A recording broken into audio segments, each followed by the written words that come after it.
सिद्धार्थ ने जब अपनी मदद करने वाली उस लड़की को देखा तो वो बस उसे देखता ही रह गया। एक रेंजर की कॉस्ट्यूम में वो लड़की गजब की लग रही थी।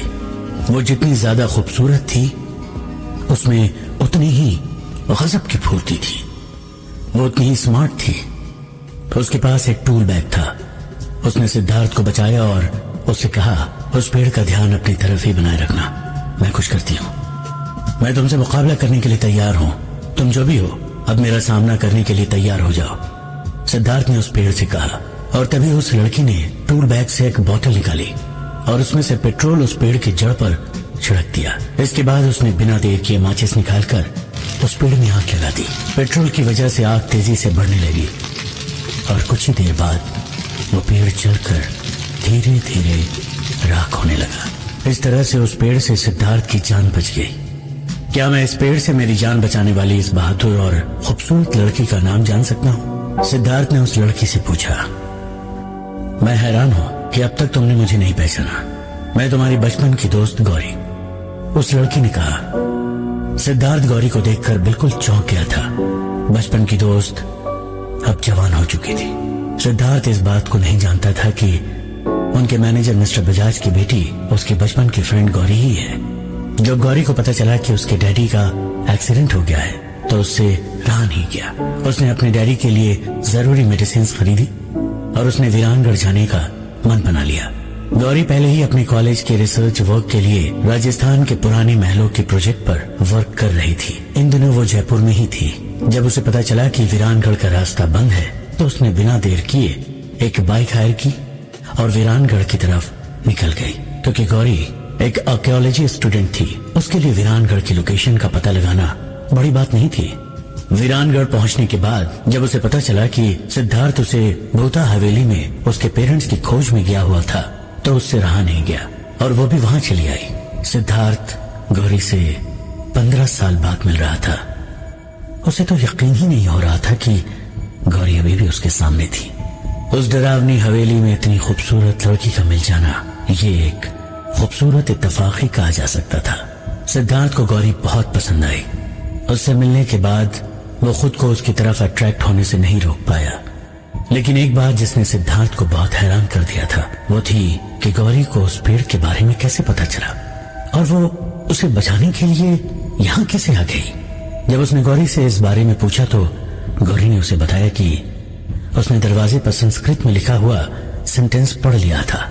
गौरी से आगे बात करने पर सिद्धार्थ को पता चला कि वो देश के सबसे बड़े आर्कियोलॉजी कॉलेज से आर्कियोलॉजी की पढ़ाई कर रही थी। यही कारण था कि उसे एंशिएंट संस्कृत की इतनी बढ़िया जानकारी थी कि उसने दरवाजे पर लिखी चीजों को इतनी जल्दी समझ लिया। गौरी ने सिद्धार्थ से कहा कि वो उसके उस हवेली में गायब हुए पेरेंट्स को ढूंढने में उसकी मदद करना चाहती थी। गौरी, तुम मेरी दोस्त होने के नाते मेरी मदद करना चाहती हो, ये तो बिल्कुल सही है, लेकिन ये जगह बेहद खतरनाक है। यहाँ मुकाबला इंसानों से नहीं बल्कि भूतों और आत्माओं से है। यहाँ की अतृप्त आत्माएं खून की प्यासी है, सिद्धार्थ ने गौरी से कहा। सिद्धार्थ के इस मिशन पर उसका मुकाबला अभी अभी सामने आए उस भूता पेड़ से भी ज्यादा खतरनाक कई चीजों से होने वाला था। उस हवेली पर काली शक्तियों का कब्जा था। चाहे जो हो, मैं हर हाल में तुम्हारा साथ देने के लिए तैयार हूँ। आफ्टर ऑल मैं एक आर्कियोलॉजिस्ट हूँ और इस भूता हवेली के तमाम रहस्यों को मैं भी जानना चाहती हूँ। जवाब में गौरी ने सिद्धार्थ से कहा। उस मोटे पेड़ के जल जाने के बाद हवेली के पहले बड़े दरवाजे की पहली सुलझ चुकी थी। इसके बाद धक्का देने पर वो दरवाजा खुल गया। उस पुराने दरवाजे के खुलने पर एक अजीब सी डरावनी आवाज थी। गौरी और सिद्धार्थ के साथ उस बूढ़े बाबा ने भी उस हवेली के अंदर कदम रखा। हवेली के बारे में एक सच ये भी था कि वहाँ दिन के वक्त गए लोगों की जान तो नहीं गई थी, लेकिन या तो वो लोग पागल हो चुके थे या मौत से बदतर जिंदगी जी रहे थे। सिद्धार्थ और गौरी दोनों को ही इस बात की परवाह नहीं थी क्योंकि वो लोग इस बात से अनजान थे, लेकिन ये सच्चाई वो बूढ़ा बाबा जानता था। जैसे ही वे लोग अंदर पहुंचे उन्होंने देखा कि उस हवेली में बहुत सारे दरवाजे हैं और वो भी सभी बंद पड़े हैं। वह हवेली अंदर से किसी महल की तरह जगमगा रही थी। अंदर से सब कुछ बिल्कुल साफ सुथरा और खूबसूरत दिखाई दे रहा था। अंदर बहुत ज्यादा सन्नाटा था। यह सब देखकर उन तीनों की हैरानी का ठिकाना नहीं था। उन्हें महसूस हुआ कि शायद हर एक दरवाजे के खुलने के बाद अंदर का नजारा ऐसे ही खूबसूरत नजारे में तब्दील हो जाता होगा। लेकिन उन्होंने महसूस किया कि उस वक्त वह अंदर की खामोशी बहुत अजीब थी। वे तीनों अपने दिल की धड़कन को भी सुन सकते थे। ऐसा कैसे हो सकता है? जिस हवेली के बाहर इतना ज्यादा मनहूसियत हो, वो अंदर से इतनी शांति और सुंदर कैसे हो सकती है? गौरी ने कहा। गौरी के ऐसा कहते ही उसकी आवाज वहां जोर जोर से गूंजने लगी। हवेली में लगे तमाम शीशे जोरदार आवाज के साथ टूटने लगे। खुद को बचाओ, नीचे बैठ जाओ, सिद्धार्थ ने चिल्लाकर कहा। कोई नहीं बचेगा, तुम सब मरोगे। ये कहते हुए एक औरत की आवाज वहां गूंजने लगी। ये कैसी आवाज है सिद्धार्थ? अब हमारा क्या होगा? गौरी ने सहमी हुई आवाज में सिद्धार्थ से कहा। गौरी, मैंने तुम्हें पहले ही बताया था कि यहां पर बहुत खतरा है। सिद्धार्थ ने कहा।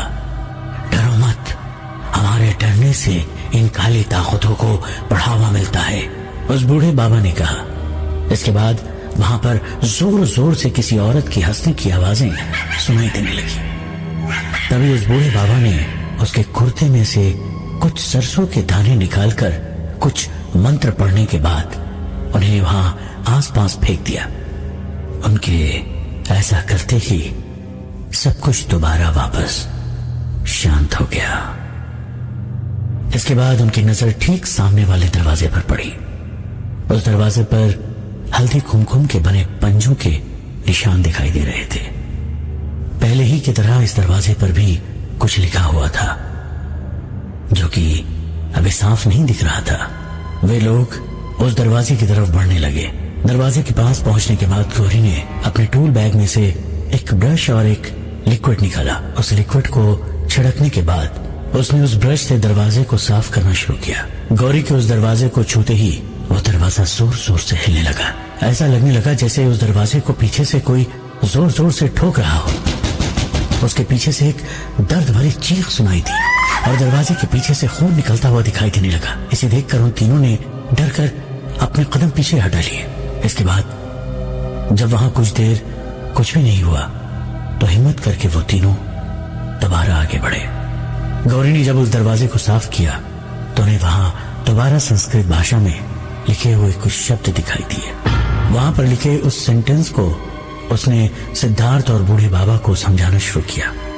दरवाजे के ऊपर की पेंटिंग अभी है अधूरी, तोड़कर मिट्टी, जलाकर छत, कर दो उसको पूरी। ये कैसी अजीब पहेली है। कोई भला मिट्टी को कैसे तोड़ सकता है? दरवाजा भी कांप ही रहा था। उस पर लटका ताला जोर जोर से बज रहा था। जैसे ही उसे पढ़ने के बाद गौरी ने ऊपर की तरफ देखा, एक बड़ी सी पेंटिंग ऊपर से उसके सर पर गिरी। लेकिन खुशकिस्मती से वो गौरी के सर पर ना गिर के गौरी के पैरों पर गिरी। वो एक पतले काले पत्थर पर बनी हुई पेंटिंग, जिस पर लड़की की खूबसूरत फ्रेम लगी हुई थी। ओह गॉड, बहुत दर्द हो रहा है, कोई जल्दी से इसे मेरे पैर से हटाओ, दर्द से कराहते हुए गौरी ने कहा। गौरी, मैंने पहले ही बोला था, लेकिन तुमने मेरी एक नहीं सुनी, सिद्धार्थ ने उस पेंटिंग को हटाते हुए कहा।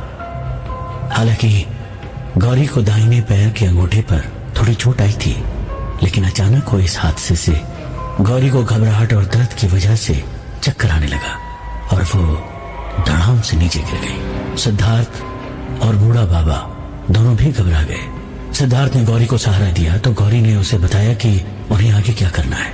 गौरी ने बताया कि उस सेंटेंस में एक क्लू दिया गया है, उसमें एक टूटी हुई पेंटिंग का जिक्र है। मुझे लगता है शायद ये वही पेंटिंग है, ये हमारे लिए एक हिंट है, गौरी ने कहा। गौरी के पैर में अभी भी दर्द हो रहा था, लेकिन वे तीनों मिलकर इस पेंटिंग को ध्यान से देखने लगे।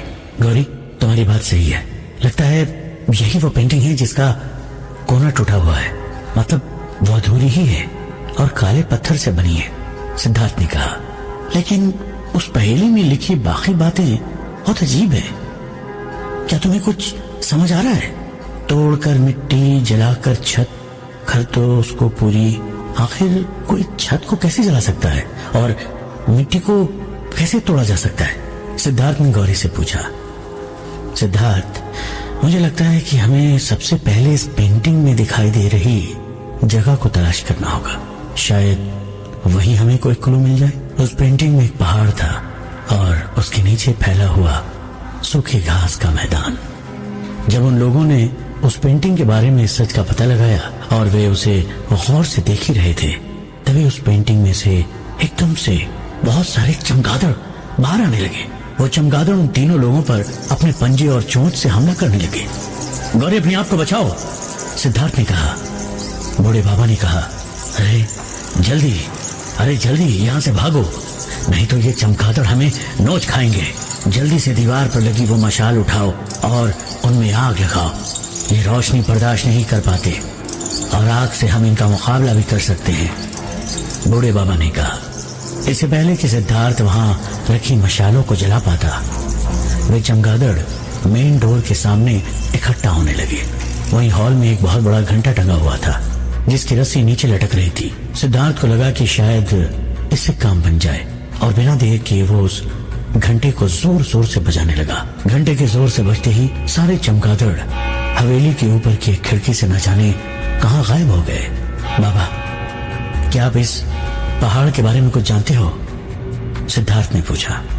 हाँ, गांव के बाहर दक्षिण की तरफ लगभग 3 किलोमीटर दूर ऐसा ही एक पहाड़ मौजूद है और वहां ऐसा ही घास का मैदान भी है। मुझे लगता है हमें बिना देर किए वहां पर पहुंचना चाहिए, बाबा ने सिद्धार्थ से कहा। वे तीनों ही उस क्लू को लेकर बहुत हैरान परेशान थे। उस पहाड़ की तरफ बढ़ते वक्त वे लोग मन ही मन सोच रहे थे कि उस पहेली में लिखी हुई वो सारी बातें कैसे संभव हो सकती है। जैसे कि वे लोग उस पहाड़ पर पहुंचे तो उन्होंने देखा कि वहां पर एक किसान की झोपड़ी के अलावा और कुछ भी नहीं है, बस सूखी हुई घास ही फैली हुई थी। उस किसान की झोपड़ी बांस और घास की बनी हुई थी। वे लोग हैरान थे कि क्या उन्हें वो पूरा का पूरा पहाड़ खोदना पड़ेगा। ये कैसे हो सकता था? वहां तो कहीं मिट्टी का नामो निशान भी नहीं था। तो फिर वो लोग मिट्टी को तोड़ते कैसे? उस पहाड़ पर तो पत्थर की चट्टानें ही थी। अब कैसे करेंगे वे तीनों इस मिशन को पूरा? और अगर मिशन पूरा नहीं हो पाया तो क्या होगा सिद्धार्थ के मम्मी डैडी का? मिशन को पूरा करने में उनके सामने और कौन कौन सी परेशानी आएगी? क्या बिना किसी नुकसान के वे तीनों ये काम पूरा कर पाएंगे? आप सुनते रहिए